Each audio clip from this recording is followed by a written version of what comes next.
But then again, as you mentioned, it's not about the right or the wrong. I think it's about communicating, because I think each couple's dynamics are different as well. In certain dynamics, maybe the husband values the wife's input and they work better as a team. In certain cases, maybe it's like a split of duties. You're better at this, you do this, I'm better at that, So what do you think about that? I mean, absolutely, because consider this, right? I mean, in modern relationships, marriages especially, it's not the case where we're married off at like 16, 17, where we go from the care of our parents, so the father being the leader and then onto the leadership of another person. We actually become very independent in the process. We go out, we're living on our own. Some of us leave countries, explore different countries, so we're learning to be on our own 2 feet. We're learning how to do a lot of things on our own, including manage our finance, including setting up ourselves for our future.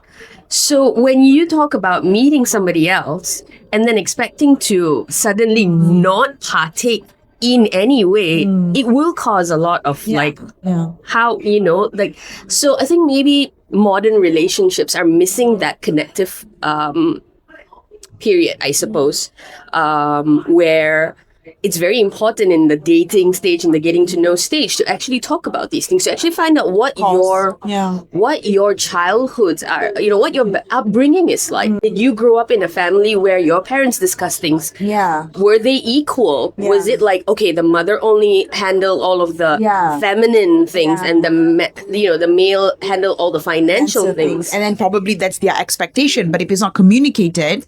Exactly. And then, yes, that could have been your upbringing, but perhaps you are a different person. Maybe you are a male person who is more artistically inclined and, so finances are maybe not your thing. And that's okay. And that's okay. But, so you have to communicate that and make sure, find out what your strengths are, what each of your weaknesses are, figure out how you're going to, slice and dice. And it's exactly like a business, because that's what you would do in a business. You would not place a person who is a branding expert in charge of finance, for instance, and you wouldn't put a finance person in charge of marketing. Because it's just not going to, you know what I mean? That is so accurate. But then in a business context, that's deemed to be okay, playing by your strengths, that's fine. But then when you use the same analogy, when you apply the same thing in a marriage, it's taken to mean that, he's not a great husband, or she's not a good wife, she's constantly out, she's constantly working, she's not at home, because everybody's trying to fit everybody into these labels. Correct. You're supposed to be this way, but what if